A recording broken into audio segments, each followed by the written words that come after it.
अस्सलामु अलैकुम वरहमतुल्लाहि वबरकातुहू। बाबुल इल्म में आप सभी का इस्तकबाल है। प्यारे बच्चों, हम जमात पंजुम के मज़मून रियाजी के तहत 5वां चैप्टर यानी कसर फ्रैक्शंस है ना, इसे हल कर रहे हैं, जिसमें हम कीमत कसरों के मुतालिक मालूमात हासिल की। फिर कसरों का मवाजना भी सीखा। कसरों के मवाजने के तहत हमने क्या किया कि भाई कौन सी कसर छोटी या कौन सी कसर बड़ी होती है, ये हम किस तरह मालूम करेंगे। हम नसब कसरों में और मुसावी शुमार कुनिंदा वाली कसरों में इसी तरह मुख्तलिफ नसब नुमा व मुख्तलिफ शुमार कुनिंदा वाली कसरों में मवाजना करना सीखा है ना। अब हम बतदरीज आगे बढ़ रहे हैं हमारे अगले मरहले की जानिब, जिसका नाम है हम नसब कसरों की जमा। यानी इस पीरियड में हम नसब कसरों की जमा करना सीखेंगे। हम नसब कसरें यानी क्या बेटा, ये हमने तो पहले ही सीखा है ना। हम नसब कसरें किसे कहते हैं? ऐसी कसरें जिनके नसब नुमा यकसां होते हैं उन्हें हम नसब कसरें कहते हैं। ठीक है, अब हम इन हम नसब कसरों को जमा करना सीखेंगे। तो देखिए, मिसाल के तौर पर हम देखते हैं, एक मिसाल आपको हम देते हैं कि हमें करना है 3/7 में जमा करना है 2/7। ठीक है, हम नसब कसरों की हम जमा किस तरह कर सकते हैं? तो 3/7 में मुझे 2/7 को जमा करना है, तो क्या करूँगी मैं? तो चलिए पहले से हम थोड़ा सा इसे हल करके देखते हैं, यानी हम इसे समझने की कोशिश करते हैं कि किस तरह हम 3/7 और 2/7 की जमा करेंगे। मैंने एक पट्टी ले ली, इसके 7 मुसावी हिस्से किए हैं। देखिए 1 2 3 4 5 6 7 है ना। ये 7 मुसावी हिस्से करने के बाद अब हम क्या करेंगे, इन 7 मुसावी हिस्सों में से 3/7 कहा है ना, तो 3/7 यानी 7 में से 3 हिस्से को हम कलर कर देंगे, रंगीन बना देंगे 7 में से 3। ठीक है, आइए देखिए 3 हिस्से को रंगीन करते हैं। 3 हिस्से को रंगीन कर दिया, ये हो गया 3/7। अब इसमें हमें जमा करना है 2/7। 2/7 यानी अब भी हमारे पास क्या है, 7 में से 2 हिस्सा रंगीन करना पड़ेगा। हिस्से 7 ही हैं, ये 7 हिस्से मौजूद हैं हमारे पास, है ना। एक पट्टी के 7 मुसावी हिस्से मौजूद हैं हमारे पास, इसमें से 2 हिस्से को रंगीन कर दीजिए तो वो हो जाएगा 2/7। ठीक है, देखिए अब 2/7 हिस्सा हो गया, 2 हिस्से को टीचर ने रंगीन कर दिया, कलर कर दिया, है ना। तो अब बताइए मुझे इस पूरी पट्टी में कितना हिस्सा रंगीन हो गया है? कितना हिस्सा हो गया है रंगीन? 1 2 3 4 और ये 5 हिस्से रंगीन हो गए। कितने में से? 7 हिस्सों में से, है ना, यानी 5/7। तो 3/7 और 2/7 को जब हमने जमा किया तो क्या आया जवाब? 5/7। ये हो गया आपका आंसर। ठीक है, एक और मिसाल देख लेते हैं हम। देखिए मिसाल नंबर 2 है, यहाँ पर आपको 3/8 जमा 2/8 जमा 1/8 इसे करना है ना। तो बेटा हम क्या करेंगे, हल करने की कोशिश करेंगे। पहला दिया है 3/8, तो मैंने एक दायरा बना ली, इस एक दायरे के 8 मुसावी हिस्से किया। 1 2 3 4 5 6 7 8। अब इसे 3/8 करना है मुझे, तो मतलब मुझे 8 में से कितने हिस्से को कलर करना है? 3 हिस्से को, है ना। तो चलिए 3 हिस्से को कलर कर लेते हैं। ये देखिए 3 हिस्से को टीचर ने कलर किया, 1 2 3, तो ये हो गया 3/8। अब इस 3/8 में हमें जमा करना है 2/8। 2/8 जमा करना है, मतलब 8 में से 2 हिस्सों को कलर करना है ना। तो चलिए 8 में से 2 हिस्से कलर कर लेते हैं। 8 में से 2 हिस्से को कलर कर लिया, यानी 2/8 हो गया, ये ऑरेंज वाला है ना। अब जमा करना है 1/8, यानी अब मुझे यही 8 हिस्से हैं, इनमें से एक हिस्से को कलर कर देना है, रंगीन का नाम बना लेना है। चलिए रंगीन बनाते हैं। देखिए बना लिया रंगीन। अब कितना हो गया, सबको कर दिया ना। 3/8 ये वाला हिस्सा है, 2/8 ये वाला हिस्सा है, 1/8 ये पूरा हिस्सा है। तो ये जमा करने के बाद हमें क्या मिल रहा है, कितने रंगीन हिस्से मिल रहे हैं। और कीजिए, देखिए 1 2 3 4 5 6 रंगीन हिस्से मिले है ना। तो यानी ये हो गया 6/8, 8 हिस्सों में से 6 हिस्से रंगीन, ये हो गया आंसर। तो अब देखिए जमा का उसूल हमारे पास क्या आया। जमा का कौन सा उसूल हमारे पास आ रहा है कि जब हमें हम नसब कसरों की जमा करनी हो तो बेटा देखिए इनका नसब नुमा जमा करके जो जवाब आया है, नसब नुमा वही है। 7 यहाँ पर भी नसब नुमा है, यहाँ भी है, हमारे जवाब में भी 7 नसब नुमा है। और 3 और 2 शुमार कुनिंदा जो है उसको जमा करते हैं तो 5 हो जाता है। यानी आपको 3/7 जमा 2/7 करना है। तो आप क्या करेंगे, दोनों, क्योंकि नसब नुमा एक जैसे हैं, नसब नुमा एक जैसे हैं, तो सिर्फ शुमार कुनिंदा को हम जमा करते हैं और नसब नुमा उसी तरह लिख देते हैं। तो ये हो जाएगा 3 में 2 जमा कर दिए 5, 5/7 हो गया आंसर। इसी तरह यहाँ पर 3/8 और 2/8 जमा 1/8 इनकी जमा है ना। 3/8 जमा 2/8 जमा 1/8। तो इसका मतलब है सब के नसब नुमा एक जैसे, हम नसब कसर है तो कसर हम नसब होने की सूरत में नसब नुमा एक ही बार, और जितने शुमार कुनिंदा है 3 जमा 2 जमा 1 इनकी जमा। अब कर दीजिए इनको जमा।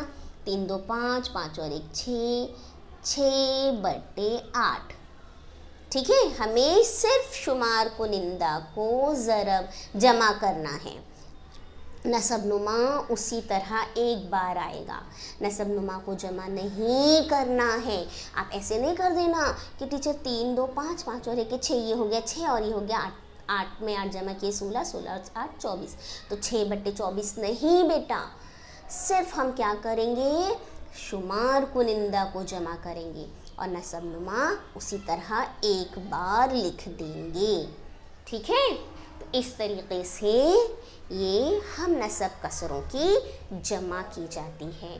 तो इसी पर हमारी मश्क नंबर 20 मुश्तमिल है। आइए उसे हल करें। बहुत आसान है ना, जमा का उसूल ही है, बहुत आसान है, बहुत ही आसान है। हमें नसब नुमा को एक बार लिखना है, वो भी कौन से नसब नुमा, हम नसब कसरों के। हाँ चलिए देखिए मश्क नंबर 20। देखिए एक मिसाल और पहले देख लेते हैं, फिर हम मश्क की जानिब बढ़ेंगे। हमें 1/4 में 3/4 को जमा करना है। ठीक है, देखिए ये मैंने एक पट्टी ले ली, इसके कितने मुसावी हिस्से किए हैं, 4। इसमें 1/4 को हमें जमा करना है ना 3/4 में। तो हम क्या करेंगे, पहले एक हिस्से पर रंगीन कर लेंगे। तो चलिए एक हिस्सा रंगीन कर लेते हैं। ये हो गया आपका 1/4। अब इसमें जमा करना है 3/4। क्या जमा करना है, 3/4। तो 3/4 को कर लेते हैं, यानी इस 4 हिस्से में से 3 को और कलर कर लेते हैं। आइए कलर करते हैं 3 हिस्सा। देखिए 3 हिस्सा भी कलर कर दिया टीचर ने। तो कितना हो गया, 1/4 में 3/4 हमने जमा किया तो क्या हो गया, 4/4। और 4/4 आपका क्या हुआ है, देखिए ये पूरी एक पट्टी हो गई, पूरी एक पट्टी हो गई ना। ठीक है, तो 4/4 पूरी एक पट्टी हो गई, यानी बराबर 1। 4/4 बराबर 1 हो गया। यानी आपने 1/4 में जमा किया है 3/4, तो हमें शुमार कुनिंदा को ही जमा करना है। नसब नुमा वैसे ही, ये हो गया 4/4, 1 में 3 जमा कर दिए 4, 4/4 का मतलब है 1। जब शुमार कुनिंदा और नसब नुमा दोनों में एक ही अदद आ जाए तो वो क्या होता है, पूरा नंबर हो जाता है 1। ठीक है, शुमार कुनिंदा और नसब नुमा में एक ही अदद आ जाए तो वो एक ही नंबर होता है, 1 होता है, 1 मुकम्मल 1। ठीक है, एक मिसाल और देख लेते हैं इसी तरह की। आपको दिया है 5/8 जमा 3/8। ठीक है, नसब नुमा एक जैसे हैं तो हम सिर्फ शुमार कुनिंदा को जमा कर देंगे, 5 जमा 3/8। तो कितना हो गया, ये 5 में 3 जमा कर दिए 8, 8/8। दोनों सेम है नसब नुमा और शुमार कुनिंदा, तो क्या है ये, 1 है, मुकम्मल 1। ठीक है, ये हो गया इसका आंसर। ओके, तो जहाँ पर भी शुमार कुनिंदा और नसब नुमा यकसा हो, मुसावी हो, उसका जवाब आ जाएगा 1। हाँ, अब मश्क नंबर 20 को देखते हैं।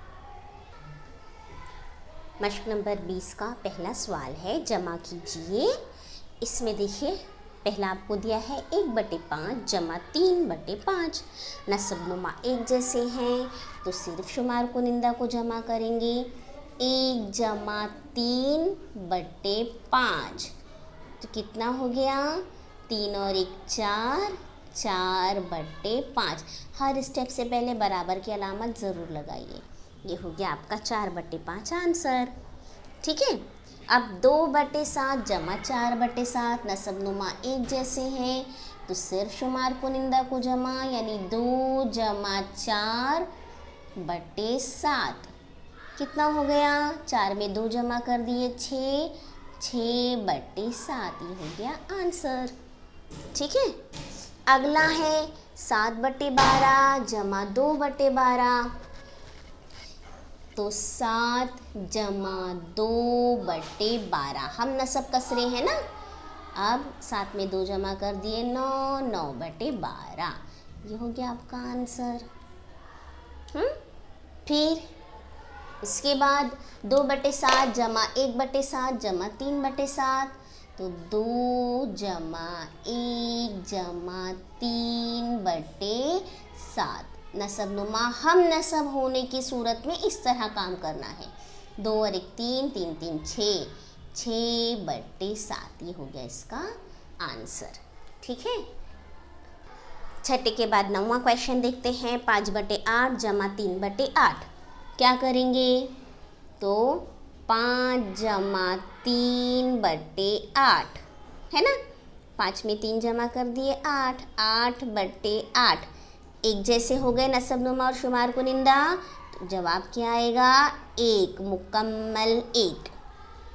ठीक है, तो ये हो गया आंसर। आपको टीचर ने कितने क्वेश्चन बता दिए हैं, 5 क्वेश्चन बताए हैं, बाकी रह गए 4 क्वेश्चंस, क्योंकि इस मश्क के पहले सवाल के तहत 9 क्वेश्चंस हैं। तो 9 में से टीचर ने 1 2 3 4 5 बताए, 4 आपको करना है। आइए इबारती सवाल देखें। दूसरा सवाल आपका इबारती सवाल है। इसमें कहा है, अम्मा एक अमरूद लाई, उसमें से 3/8 हिस्सा सुंदस को और 2/8 हिस्सा नौशीन को दिया, तो उन्होंने दोनों को मिलाकर कितना हिस्सा दिया। यानी अम्मा जो एक अमरूद लाई ना, उन्होंने उसके 8 हिस्से किए, 8 में से 3 हिस्सा दे दिया सुंदस को और 2 हिस्सा दे दिया नौशीन को। तो दोनों को मिलाकर कुल कितने हिस्से दिए उन्होंने। तो हम यहाँ पर क्या करेंगे, जमा का अमल, यानी 3/8 हिस्सा जो सुंदस का है वो उसमें जमा कर देंगे 2/8 हिस्सा। ठीक है, कितना हो गया, अब दोनों के नसब नुमा एक जैसे हैं तो सिर्फ शुमार कुनिंदा को जमा करना है, 3 जमा 2/8 कितना हो गया, 5/8। तो हम जवाब लिखेंगे, उन्होंने यानी अम्मा अम्मा ने दोनों को मिलाकर 5/8 हिस्सा दिया। ठीक है, तो इसी मश्क में एक और इबारती सवाल है तीसरा, वो आप करेंगे। तो इस तरह से ये देखिए, ये तीसरा जो इबारती सवाल है ये आपको करना है। एक मैदान का 3/4 हिस्सा 5वीं के तलबा ने और 1/4 हिस्सा चौथी के तलबा ने साफ़ किया, तब इस मैदान का कितना हिस्सा साफ़ हो गया। तो इन 9 सवालात में से जो रह गए हैं वो और ये वाला सवाल, ये आपको हल करना है। ठीक है, तो इस तरह से ये मश्क नंबर 20 आपकी कंप्लीट होती है। समझकर काम कीजिए। हम नसब कसरों की जमा बहुत आसान है, सिर्फ हमें शुमार कुनिंदा को जमा करना होता है, नसब नुमा उसी तरह आता है हम नसब कसरों में। ठीक है, तो अपना काम मुकम्मल कीजिए और पिक्स हमें सेंड कीजिए। चलिए, जज़ाकुमुल्लाहु खैर, अल्लाह हाफिज़।